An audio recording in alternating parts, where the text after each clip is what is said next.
Hi students, நம்ம last classல chapter number 14 பார்த்துட்டு இருந்தோம். So last videoவோட அந்த chapter முடிஞ்சிச்சு.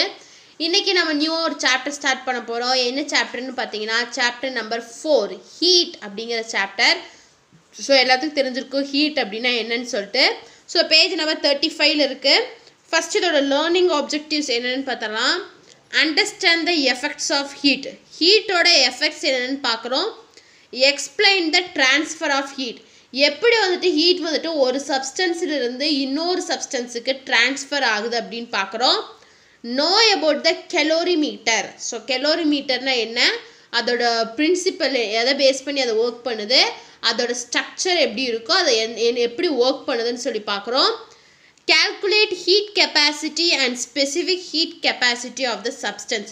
ஒரு சப்ஸ்டன்ஸோட heat capacity and specific heat capacity எப்படி calculate பண்றோம். first heat capacity என்ன, specific heat capacity என்னன்னு பார்த்துட்டு அதை எப்படி calculate பண்றதுன்னு பார்க்கறோம். list the functions of thermostat. so thermostatனா என்ன, அதோட functions என்னன்னு பார்க்க போறோம். know about the working of thermos flask. so thermos flask ஓட working வந்துட்டு இன்னைக்கு இந்த சாப்டர்ல பார்க்க போறோம். so இதான் வந்துட்டு learning objectives. So unit number 4 heat. First பாருங்க introduction. All the substances in our surrounding are made up of atoms and molecules. So நம்மள சுத்தி இருக்கக்கூடிய எல்லா சப்ஸ்டன்ஸும் எதனால மேட் ஆயிருக்கு, atoms and moleculesனால மேட் ஆயிருக்கு. These atoms and molecules are always at vibratory motion. so அப்படி இருக்கக்கூடிய அந்த ஆட்டம்ஸும் மாலிக்யூல்ஸும் எப்பவுமே ஒரு வைப்ரேஷன்லயே தான் இருந்துட்டு இருக்கும். due to this motion substances have an energy known as heat energy. so அந்த வைப்ரேட்டரி மோஷன்னால ஒவ்வொரு சப்ஸ்டன்சஸ்க்கும் ஒரு எனர்ஜி இருக்கும்.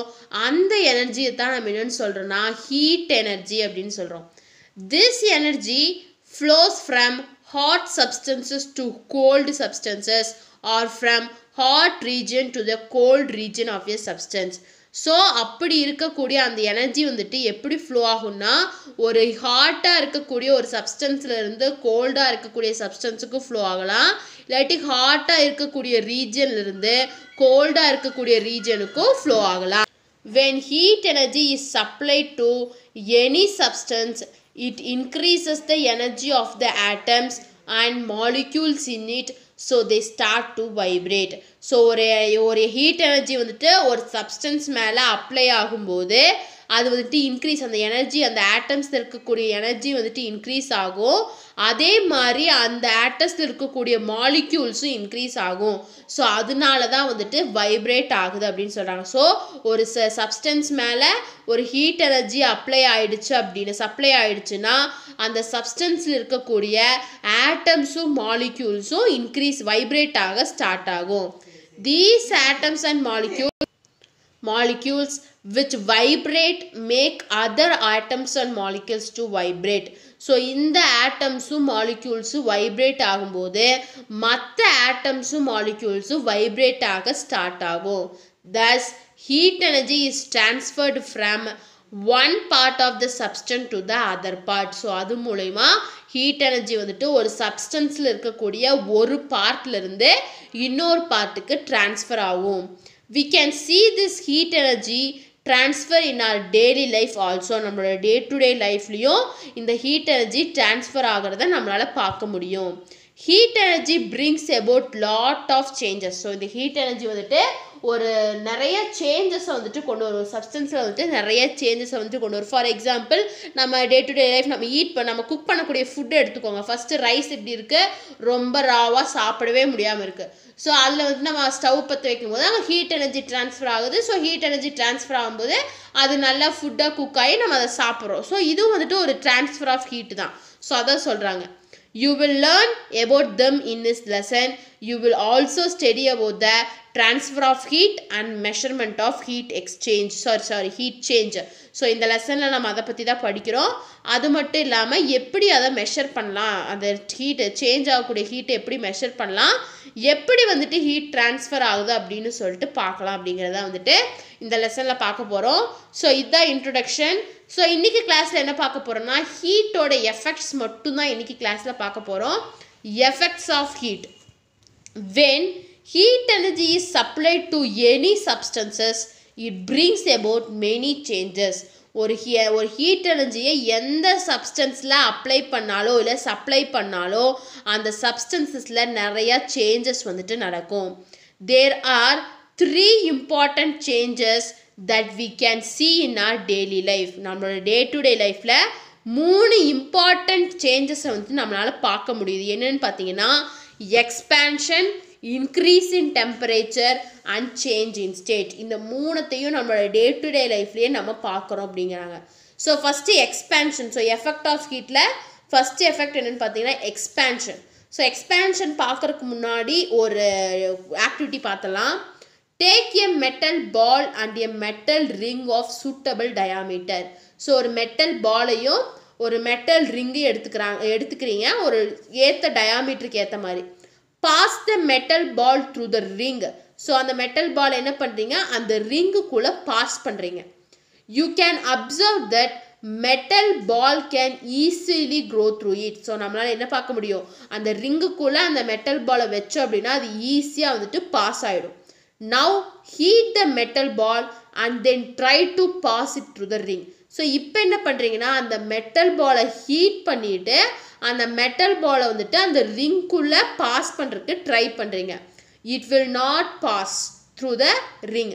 அப்படியே ஹீட் பண்ணிவிட்டு அந்த மெட்டல் பாலை வந்துட்டு நம்ம அந்த ரிங்குக்குள்ளே பாஸ் பண்ண ட்ரை பண்ணோம் அப்படின்னா அந்த பால் வந்துட்டு பாஸ் ஆகாது அந்த ரிங்குக்குள்ளே.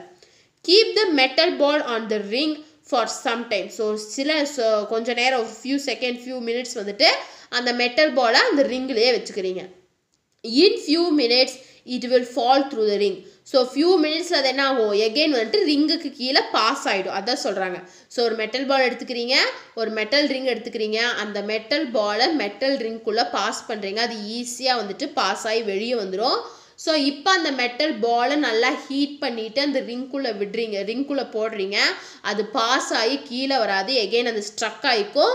ஸோ ஆஃப்டர் ஃபியூ மினிட்ஸுக்கு அப்புறம் அது வந்துட்டு எகெயின் அதுவாகவே ஆட்டோமேட்டிக்காக அது பாஸ் ஆகி வெளியே வந்துடும், ஃபால் ஆகிடும். இது எதனாலன்னு பாருங்கள். White in the ball go through the ring initially but went through it after some time. ஏன் வந்து அந்த பால் வந்து அந்த ரிங்குள்ளே வந்துட்டு சீக்கிரமாக போச்சு, ஏன் போகலை? When the ball is heated, the atoms in the ball gain heat energy. So அந்த பாலை நம்ம ஹீட் பண்ணும்போது அந்த ஆட்டம்ஸ், அந்த பால் இருக்கக்கூடிய ஆட்டம்ஸ் எல்லாமே வந்துட்டு ஹீட் எனர்ஜியை கெயின் பண்ணும். They start vibrating and force each other apart. So அது வந்துட்டு ஹீட் ஆகும்போது ஹீட் எனர்ஜியை கெயின் பண்ணும்போது என்ன ஆகும், வைப்ரேட் ஆக ஸ்டார்ட் ஆகிட்டு ஸ்டார்ட் ஆகும். அதே மாதிரி மற்றது எல்லாத்தையும் வந்துட்டு தள்ளி போக வைக்கும். As a result an expansion takes place. So அதோட ரிசல்ட்டாக வந்துட்டு எக்ஸ்பேன்ஷன் வந்துட்டு நடக்கும். That's why the ball did not go through the ring. So அதனால தான் வந்துட்டு அந்த பால் எக்ஸ்பேண்ட் ஆகிறனால தான் அந்த பால் வந்துட்டு அந்த ரிங்குள்ளே பாஸ் ஆகலை. After some time, as the ball lost the heat energy to the surrounding, it came back to its original size and it went through the ring. So sometime few minutesக்கு அப்புறம் அந்த பால் வந்துட்டு அந்த ஹீட் எனர்ஜி, அந்த பால் இருக்கக்கூடிய heat energy வந்துட்டு loss ஆகிடும். அதுக்கப்புறம் அதோட ஒரிஜினல் சைஸ்க்கு அது வந்துட்டு அதுக்கப்புறம் அந்த ரிங்குள்ளே அது பாஸ் ஆச்சு. This shows that heat energy causes expansion in solids. So இதுலேருந்து என்ன தெரியுது, ஹீட் எனர்ஜி வந்துட்டு சாலிட்ஸில் எக்ஸ்பேன்ஷனை காட்டும். This expansion takes place in liquids and gases also. So வந்துட்டு gases and liquidsலையும் வந்துட்டு இந்த எக்ஸ்பேன்ஷன் நடக்கும். It is maximum in gases. Gasesல தான் வந்துட்டு அதிகமான எக்ஸ்பேன்ஷன் இருக்கும் அப்படிங்கிறாங்க. ஸோ வந்துட்டு எஃபெக்ட் ஆஃப் ஹீட்டில் ஃபஸ்ட்டு எஃபெக்ட் என்ன, எக்ஸ்பேன்ஷன் பார்த்தாச்சு. நெக்ஸ்ட்டு பாருங்கள், ரைஸ் இன் டெம்பரேச்சர். அதுக்கு ஒரு ஆக்டிவிட்டி பாருங்கள். Take a cup of water and notes its temperature. ஒரு கப் ஆஃப் வாட்டர் எடுத்துக்கிறீங்க, அதோட டெம்பரேச்சர், இனிஷியல் டெம்பரேச்சர் நோட் பண்ணிக்கிறீங்க. Heat the water for few minutes and note the temperature again. So water few minutes heat பண்ணதுக்கு அப்புறம் temperature மறுபடியும் note பண்றீங்க. Do you find any increase in temperature? What causes the temperature change? So அப்படி temperature initially note பண்ணிட்டு மறுபடியும் note பண்ணும்போது ஏதாச்சும் changes ஏதாச்சும் இருக்குமா, temperature increase ஆயிருக்குமா? அப்படி temperature increase ஆயிருந்ததுன்னா எது வந்துட்டு அந்த temperature வந்துட்டு increase பண்ணுச்சு அப்படின்னு கேக்குறாங்க. When the water is heated, water molecules receives heat energy. So water heat பண்ணும்போது அந்த வாட்டர்ல இருக்கக்கூடிய molecules வந்துட்டு heat energy gain பண்ணிருக்கும். This heat energy increases the kinetic energy of the molecules. So இந்த heat energy வந்துட்டு அந்த molecules ஓட kinetic energy வந்துட்டு increase பண்ணும். When the molecules receives more energy, the temperature of the water increases. Suppose அந்த molecules வந்துட்டு நிறைய energy receive பண்ண அந்த வாட்டரோட temperature வந்துட்டு increase ஆகும். This shows that heat energy causes increase in temperature. So இதிலிருந்து என்ன தெரியுது, heat energy வந்துட்டு temperature வந்துட்டு increase பண்ணும் அப்படின்னு தெரியுது. So இதான் வந்துட்டு second, rise in temperature. Third one பாருங்க, change of state. ஒரு state எப்படி change ஆகுது பாருங்க, அது கூட activity. Take few ice cubes in a container and heat them for some time. So ice cubes எடுத்துக்கிறீங்க ஒரு கண்டெய்னர்ல, அதை எடுத்துட்டு அதை வந்துட்டு ஹீட் பண்றீங்க. What happens? The ice cubes melt and become water. என்ன நடக்கும், அந்த ice cube melt ஆகி அது வாட்டரா மாறிடும். Now heat the water for some time. What do you observe? So இப்போ அந்த மெல்ட் ஆயிருக்க வாட்டரை again ஹீட் பண்றீங்க, என்ன நீங்க அப்சர்வ் பண்ணுவீங்க? The volume of water in the vessel decreases. So heat பண்ண அந்த வாட்டரோட வால்யூம், வெசல்ல இருக்கக்கூடிய வாட்டரோட வால்யூம் வந்துட்டு டிக்ரீஸ் ஆகும். What do you understand from this activity? இந்த ஆக்டிவிட்டில இருந்து நீங்க என்ன அண்டர்ஸ்டாண்ட் பண்ணீங்க, திங்க் பண்ணுங்க. ஓகேவா? So in ice cubes the force of attraction between water molecules is more. So ice cubeல attraction, அதாவது வந்துட்டு வாட்டர் மாலிக்யூல்ஸ்க்கு நடுவுல இருக்கக்கூடிய force of attraction வந்துட்டு அதிகமா இருக்கும். So they are close together. So attraction அதிகமா இருக்கும்போது ரொம்ப நெருக்கமா இருக்கும். When we heat them, the force of attraction between the molecules decreases and the ice cubes become water. So நம்ம அதை ஹீட் பண்ணும்போது அந்த molecules, ice cubesல இருக்கக்கூடிய moleculesோட attraction வந்துட்டு decrease ஆகி அது என்னவா மாறிடுச்சு, வாட்டரா வந்துட்டு மாறிடுச்சு. When we heat the water, the force of attraction decreases further. So மறுபடியும் நம்ம again அந்த வாட்டர் ஹீட் பண்ணும்போது மறுபடியும் அந்த attraction, force of attraction வந்துட்டு decrease ஆகும். Hence they move away from one another and become vapor. So அப்படி heat பண்ணும்போது அது வந்துட்டு வெளியே வேப்பரா வந்துட்டு வெளியே போயிடும். Since water vapor escape to the surrounding. So surroundingsக்கு அந்த water vapor போயிடும். Water level decreases further. So vapor அது மாற water level வந்துட்டு decrease ஆயிட்டே தான் இருக்கும், கம்மி ஆயிட்டே தான் இருக்கும். From this we understand that heat energy causes change in the state of the substance. So இதில் என்ன தெரியுது, ஒரு heat energy வந்துட்டு ஒரு substance ஓட state, அது என்ன state, இப்போ first வந்து அந்த ice cube solid stateல இருந்தது, அது solid liquid stateல மாற்றி liquidை வந்துட்டு vaporஆவே gaseous stateக்கே அது மாற்றிடுச்சு அப்படின்னு சொல்கிறாங்க.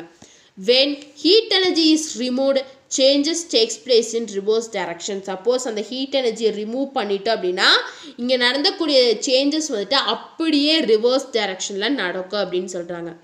If heat energy is supplied to or taken out from a substance, it will undergo a change from one state of matter to another. Suppose ஒரு heat energy supply பண்ணுறோம் இல்லாட்டி எடுத்துடுறோம் ஒரு substance இருந்து, ஸோ heat energy apply பண்ணலான்னு சரி, இல்லை அந்த heat energy அந்த substance இருந்து வெளியே கொண்டு வந்துட்டாலும் சரி, ஒரு substanceல நிறைய changes வந்துட்டு நடக்கும், ஒரு stateல இருந்து இன்னொரு stateக்கு அது மாறும். One of the following transformation may takes place due to heat energy.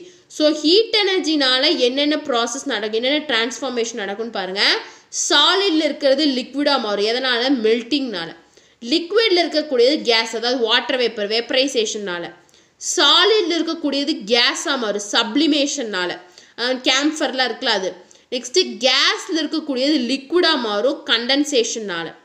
Next லிக்விட்ல இருக்கக்கூடியது சாலிடா மாறும், ஃப்ரீசிங்னால.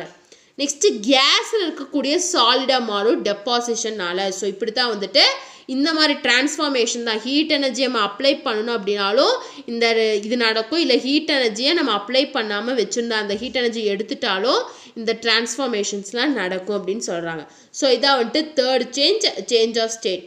ஸோ நம்ம இன்றைக்கி கிளாஸில் வந்துட்டு ஹீட் லெசனில் ஹீட்டோட எஃபெக்ட்ஸ் என்னென்ன 3 எஃபெக்ட்ஸ் பார்த்தோம்.